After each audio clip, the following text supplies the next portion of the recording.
So today she filed a cyber libel case against Mr. Cian Gaza and 4 Facebook pages.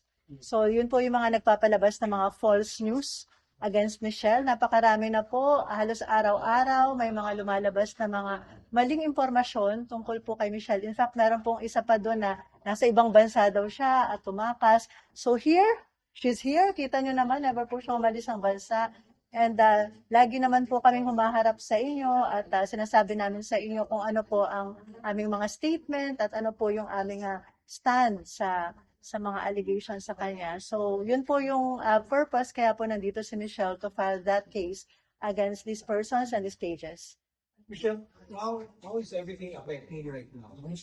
Well, of course, I'm human. I've been better, pero may tiwala naman po sa sistema natin. Tapos alam ko rin po na lalabas na ng katotohanan din. Do you feel worried?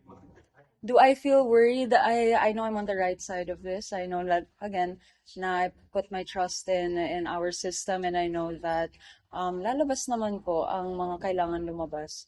At am I worried? I'm just happy to be celebrating Chinese New Year very soon. Happy Chinese New Year po sa ating lahat, po mga Pachoy.